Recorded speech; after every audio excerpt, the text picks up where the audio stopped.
all-important move to a shore-based career. If you're tuning in from the UK, I hope you are keeping cool in this really warm weather. And if you are at sea, I hope you are safe and well. This webinar today is part of the Nautilus International and Maritime London Sea to City Mentoring Scheme. This is open to all full members of Nautilus International, and we're going to provide you some information about that scheme in the chat after the webinar. So if you are interested, please do follow the link that we provide. If you're not currently a member of Nautilus International, I'll also provide you with a link to our joining page where you can find out all the benefits of becoming a member, both while you're at sea and when you make that move ashore. So this webinar is meant to be really interactive. I'm going to be putting lots of questions to our guests today, but I encourage everybody who is joining us to do the same. Again, feel free to put those in the chat as and when you wish, and I'll try and put as many of those questions to our guests as I can. So some introductions. My name is Helen Kelly, and I am the Director of Communications, Campaigns and Digital at Nautilus International. And today I'm in conversation with Richard Meikle, Partner and Master Maritime at Solis Marine. Richard spent 20 years at sea, starting as a deck cadet with the P&O Group and working for several cruise operators before hanging up his epaulettes and moving ashore. Richard is an active member of the Sea to City Mentoring Scheme and is currently guiding one of our members through his own journey ashore. So he can very much provide information and assistance on experience in mentoring and helping others to make that transition. So welcome, Richard. Thank you very much, Helen. Lovely to have you. Thank you very much for your time. I was hoping you could perhaps start by giving us a little bit of an insight into your own journey. So I explained in the intro, Richard, that you started off as a deck cadet, but why maritime and why cruise? An interesting choice, and really didn't know. I was leaving school, didn't know what to do, and by some coincidence ended up applying for a cadetship, having had no knowledge of the sea, no family members who'd been at sea. Okay. And I literally saw the advert on the school wall saying come to an open day at Fleetwood Maritime College, and off I went in about 2 weeks' time down to Fleetwood. Spoke to a few people, spoke to some shipping companies, and I went, that's what I want to do. That sounds good, and went from there. And so 6 months later, I was at sea in my first ship. Wow, that's quite a big change, very quick and very young as well. What kind of insight can you give us in terms of your experience at that time? Were you ready for it, do you think? Was there enough support for you as you were kind of doing that training phase of your career? I think there was. The cadetship was very well supported. I was with the P&O Group, and there was support there, and we had cadet managers who supported us through that. It was an interesting time, one where I went from the start of my cadetship to the end of my cadetship and didn't see another cadet get employed. So there was the good times and bad times to join, and it all goes into when the right time to do things is and picking your moments. But I was fortunate enough that when I got to the end of my cadetships, and I had done a mixed cadetship on bulk carriers, container ships, cruise ships, reefer ships. But just as I was coming to the end of my cadetship, there was an upturn in cruise, and I was asked to go as third officer on Canberra. Interesting. So you had an opportunity. It kind of sounds like it fell in your lap to a degree. What kind of really made you kind of push in that direction? You said there was an uptick in the cruise industry at the time. Was there a lot of employment, a lot of opportunity? There wasn't a lot of opportunity at that time, and there was lots of people still being redundant. So you had to pick your route. A lot of people I would see with who were in P&O went to the RFA or went to ferry or went to offshore, and lots of people were moving around to find the opportunities, and that still goes on today. You've got to it's as much the opportunities that are there and the people who are looking for people as much as the career choice you want to take. And that's where the sort of compromises come in as to what I would like to do and what the opportunities. And is it do I want to do the job I want to do, or do I want to further my career and go down the route where I'm going to get promoted and move along quickly, or do I want to stick my ground and build my career in one particular avenue? And that's everyone's choice. Yes, no, absolutely. Well, cruise is a great choice, of course. You've got that international element, you know, to the industry, and there's lots of different businesses in this space. What was your experience at the time, and kind of talk us through as you move through the ranks from deck cadet? I went off I was with P&O and Princess Cruises, and I was there in the end for about another 10 years, building my way through, slowly progressing through the ranks. And again, things were moving quite slowly. So once I got to a particular point, I think it was I can see that if I want to make captain, it's going to take me another 10 years here at least, because I know how many people are ahead of me. And there was literally people with a list trying to work out how many people it would take before you might get that job. Wow. And so I halfway made the decision to move on and go, I know there are other cruise companies that are expanding very quickly and they're going to need more people. So I'm going to take my chances and hop off and have a go somewhere else. And in terms of training, was there specific training at that time, and kind of any difference in that training between then and now? Well, I think with the years I spent at P&O and Princess, I had superb training. They provided us with every level of training, and then it's only when you leave those organizations you realize that other operators may not be as good. Perhaps joining an organization. I ended up my first. I was captain of a ship here in the UK, and then I joined in an American company, which was completely sort of operated and took any officer from around the world, and there was no bias one way or the other. And you realize a brand new company, brand new ships, but with very little support. You came with your ticket, and the job was, you've taken the job, you've signed on the dotted line, get on with the job. And the minimum of training was only what was required, and no more was given, and you were expected just to get on with it, which in many ways is good. But depends which side you're on. But it was surprising to see the lack of support, and you assign, you stamp, off you go. And that was very different to the world that I'd come from. But it's interesting to see both sides. I can imagine that can be the making of many people, can't it? Because you're kind of thrown into a situation, and you either, hate to say it, sink or swim, right? You either step up to the challenge, or it's not going to be an environment for you. Yeah, and I think when you do end up slightly isolated, and you realize that the other officers and all the crew are with you, then it's your opportunity to mentor, to guide those people through, because they're not getting a lot of support. You are the support mechanism. Therefore, it falls on you to find out who needs support, who the good people are, and supporting everyone in a different way. And you end up sort of randomly not having that support, so you having to provide it.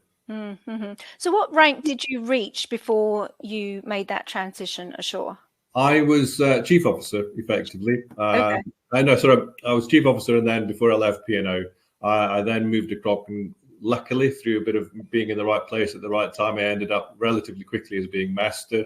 I was master with a UK firm, and then I was master with Renaissance Cruises for about 3 years before they went bankrupt in 2001. So September the 11th, they ran out of money, and 8 of their cruise ships were stopped on the spot, and time to make a decision. Wow. Very daunting is the first word that comes to mind.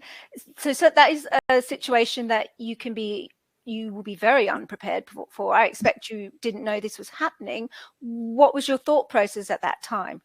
Well, it's interesting because you've got to, very quickly, things happened very quickly, and within a week, your ship is stopped, the passengers are off, you are left isolated with a ship full of, or half a ship full of crew, trying to manage the ongoing situation, trying to look after the crew, trying to get everybody off and everybody settled and make sure everybody gets paid. Absolutely. Primarily, which is everyone's priority. Absolutely.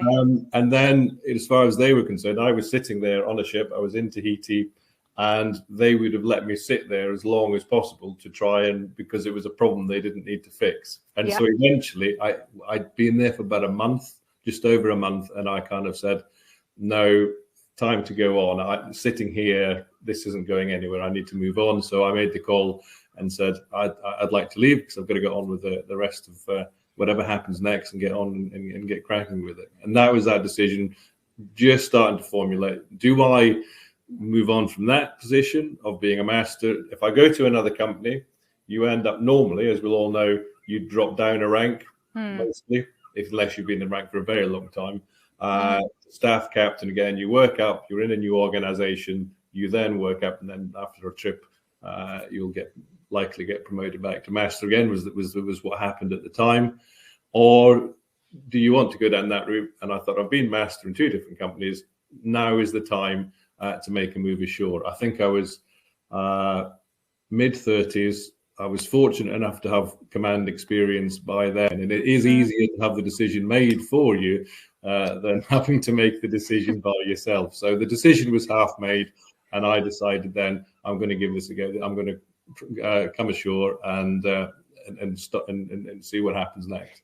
Yeah, it's funny that you say that the decision in some way was easier to be made because it was made for you. And I know we've talked about this, haven't we? A lot of our members describe how when they start that journey or considering that journey ashore, it's often because of personal reasons. They might want to start a family, or they may have started a young family, for example, or they just want to spend more time at home with loved ones. And it can be quite a very hard decision to come to, because it is such a wrench to leave the sea, to leave this career that you've spent, you know, all of your life to date, or your career to date, kind of working towards. So do you have any kind of advice for anybody who may be kind of in that position at the moment, and how they might be able to find information or help to assist them at that time?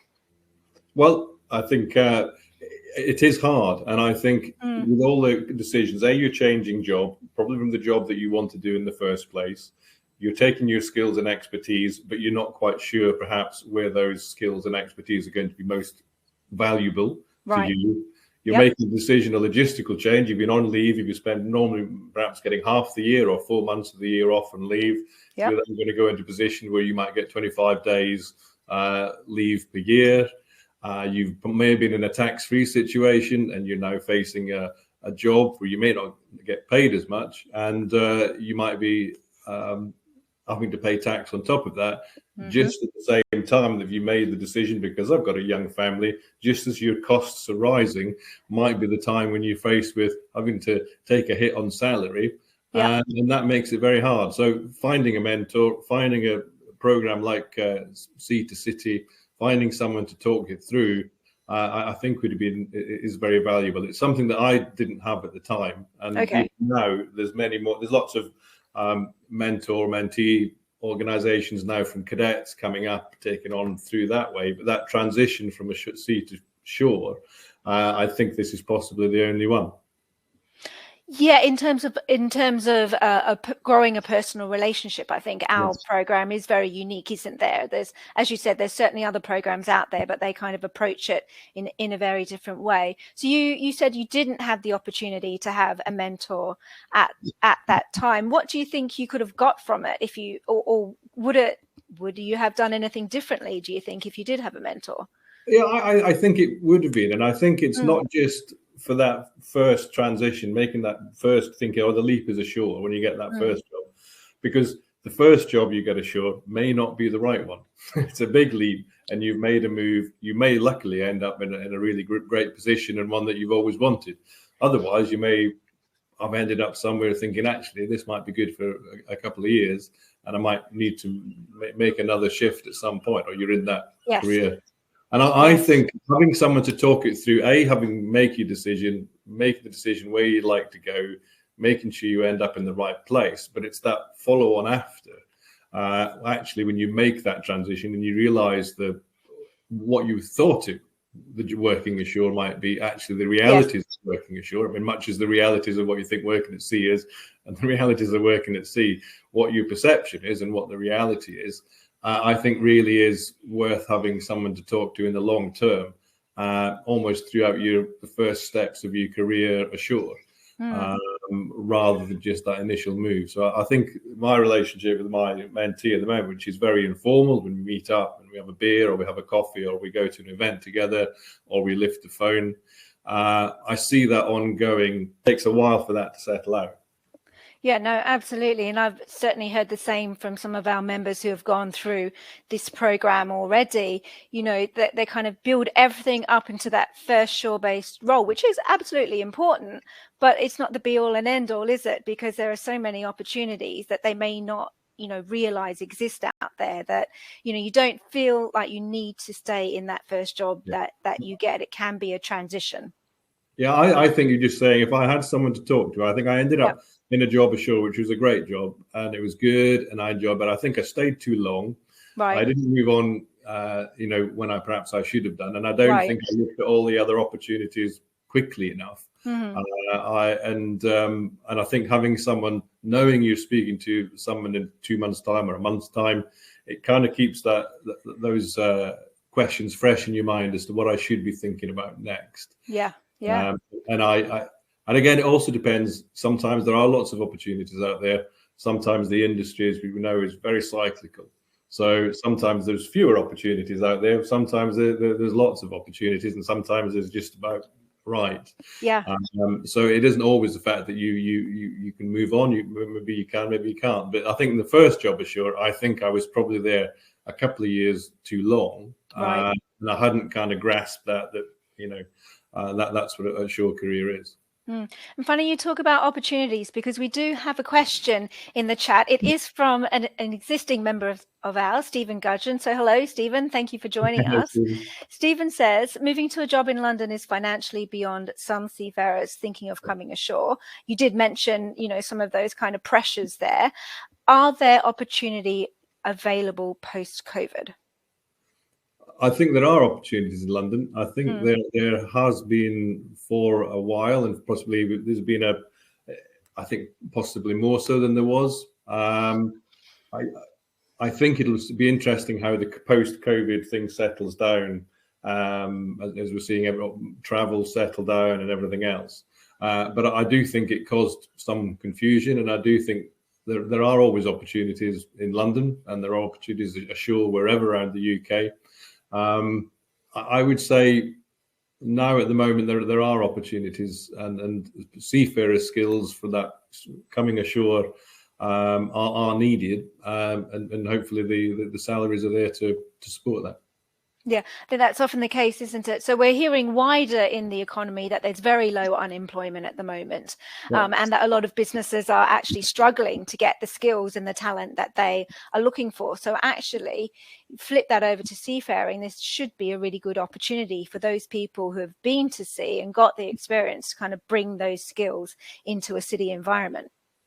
Yeah, and I think London particularly, because I think, I mean, I randomly ended up living in London before I came ashore, which did make it easier. But I think it's a fair point that most seafarers would choose not to live in London, because why would you have the expense of living in London if you're going to sea 4 times a year and living away? So again, but you know, there's lots of opportunities all around the UK, but the London centric thing, and it is there are a number of jobs that are London centric. The cost of living in London is normally a reason why most seafarers don't live there, and then all of a sudden you realize that actually quite a lot of the opportunities are in London, and the expense differential is even greater, and makes that decision even harder. Yeah. But of course, we all know that our ways of working has changed very much in the COVID pandemic, hasn't it? So perhaps that's going to bring some more flexibility for those London-based roles. I know I'm based in London. We've got some lovely offices here down in Elephant and Castle, but I'm here 3 days a week. You know, so I do get to work from home 2 days. So I imagine there's that same type of flexibility in maritime services as well. Yep, I think there is that flexibility, and depending on the organisation, what that level of flexibility is very interesting. And that commute, and do you need to be there? Every organisation will work differently, but it's certainly a discussion to think there will be opportunities there, and flexible working and being in London fewer days a week is certainly something which is a reality now. We've got another question asking to me, funnily enough, about our Nautilus members and how the the impact of the pandemic might be affecting some of their decisions around coming to shore. So I can say that we've had a lot of interest in this program at the moment. We've had a big uptick in the last couple of months of members seeking to join the mentoring program. But I could also refer you to some DFT numbers that were put out. I think it was at the start of this year. So that was for the years 2020 and 2021, which actually shows a big drop off on seafarers with current qualifications here in the UK. And the DFT's report states that that was very much an effect of the pandemic, with a lot of seafarers deciding that maybe they would retire a little bit earlier due to all the pressures that we know that they were under during those 2 years. So I think, Joss, to answer your question, there is quite a lot of flux in the seafaring community at the moment, and we'll just have to look to see how that plays out over the coming year. Yeah. So back to you, Richard.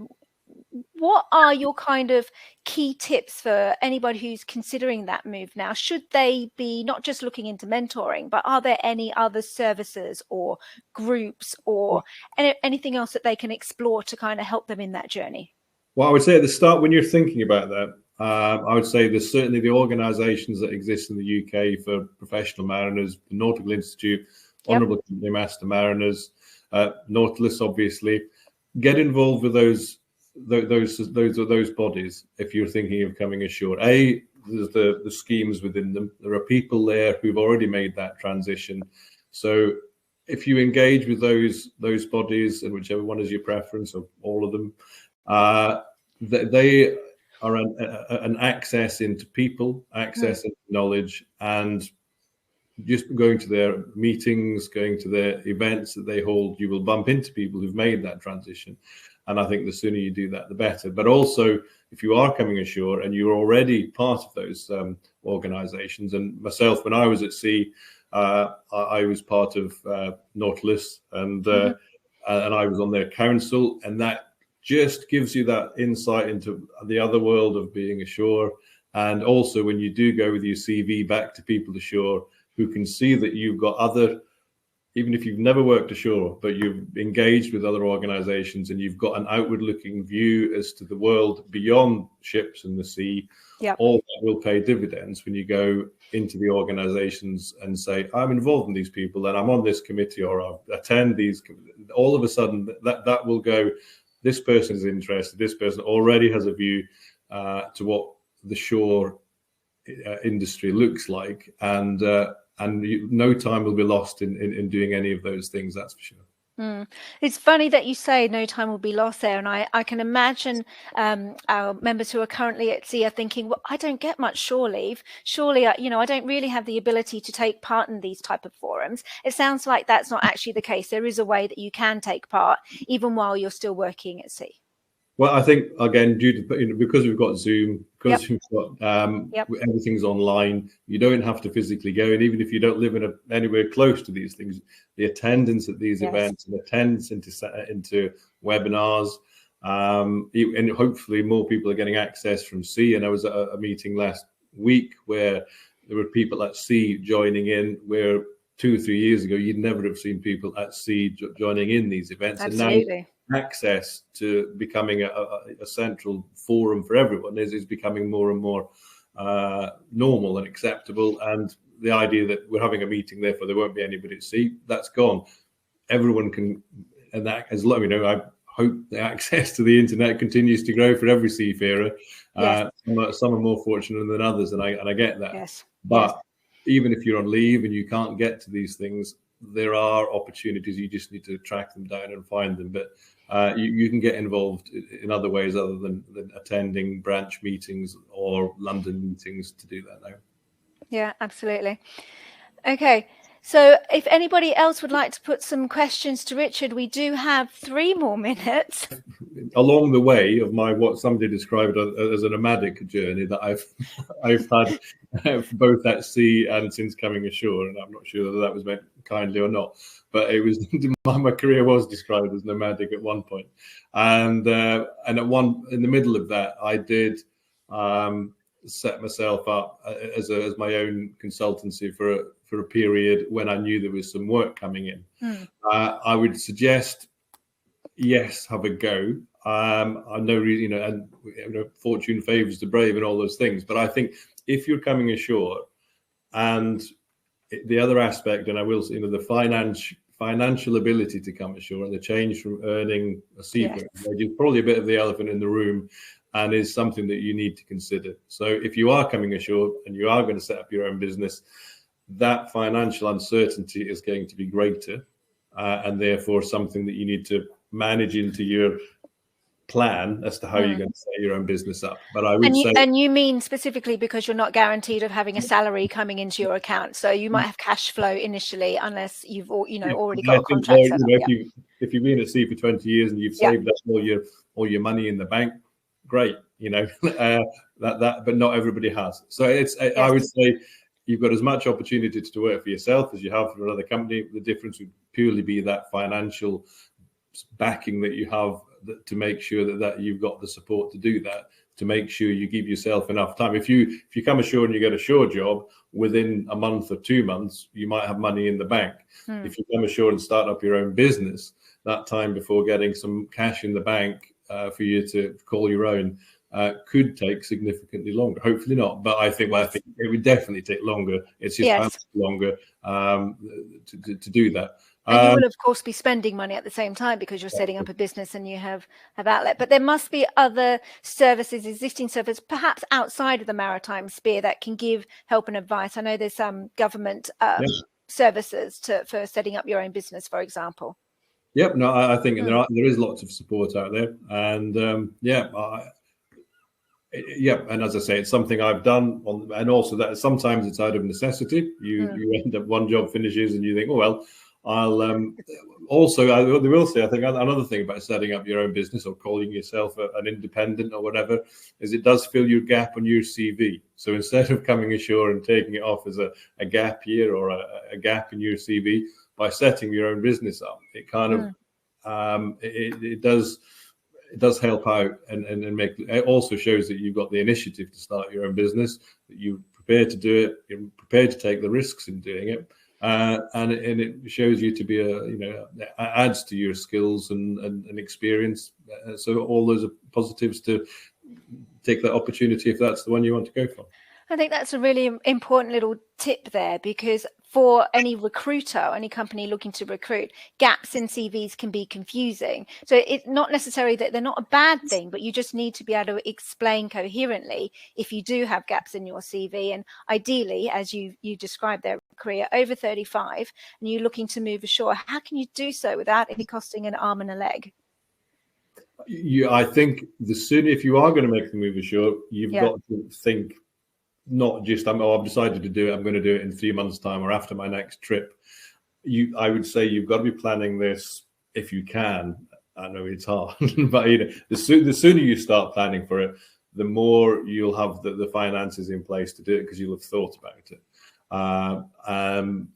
It's an unfortunate thing that most people, by the time you've got your senior ticket and you've been given a position of responsibility on board your ship, you've probably got to the age, which is also that same age where coming ashore is, you may have family, you may have other commitments, and you may have, so it does, by any stretch of the imagination, it'll take you 10 years to have got your tickets and a job of some seniority, if that's when you choose to go. And unfortunately, that's usually in that same time of busy life when other things are happening. So probably no help if you just decided I want to come ashore in 3 months' time. But even if I think if you are at sea, it may be that you end up coming ashore anyway, because things change, the ships change, your company changes, or whatever. So it's a plan. The sooner you have that plan and thinking, I need to work out the logistics. Where am I going to live? Am I living in the right place?